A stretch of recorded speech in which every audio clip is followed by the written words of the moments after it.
There are well over 100,000 Somalis living in the UK. If they have any single thing in common, it's their desire to send money back home again. That's where Barclays has traditionally come in. They collect money from transfer agencies like Dahabshiil and route it into Somalia.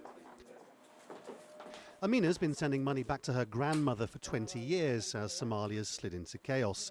She says the prospect of not being able to do it anymore would be a complete nightmare. I don't even want to think of what's going to happen, really. It's going to be catastrophic what's going to happen to them, really. It's going to be awful. Ordinary Somali people in Somaliland and Somalia will basically starve to death. They won't be able to pay their rents, they have nowhere to live, they will not have food at all, they will not be able to have basic standard of living that we here in the West take for granted. Barclays have become the preeminent player in this money transfer sector.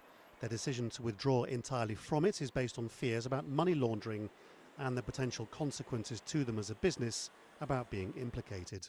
They told us some money service businesses don't have the proper checks in place and could therefore unwittingly be facilitating money laundering and terrorist financing.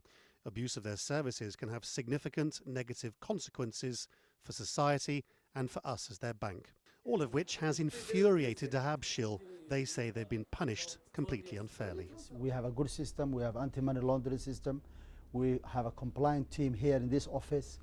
We have a license from the UK government. We had a good relationship with the regulators, whether it's a SOCA, police, everybody.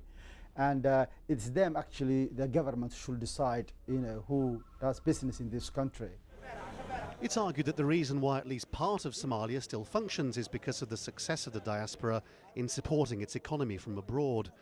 There are now concerns that groups like Al-Shabaab might make political capital out of this, and that the money transfer scheme might be forced underground, and helping the very criminal groups Barclays say they're worried about now. And it makes tracing what happens to those funds completely impossible. So if Barclays' real interest is in preventing money laundering and counterterrorism terrorism financing, then in fact the result of what they're doing will have the opposite impact. With only a few weeks left of the Barclays service, the Foreign Office here says several government departments have met to discuss the implications of this. But in the end, they say it's Barclays' decision and they can't alter it. Lawrence Lee, Al Jazeera, London.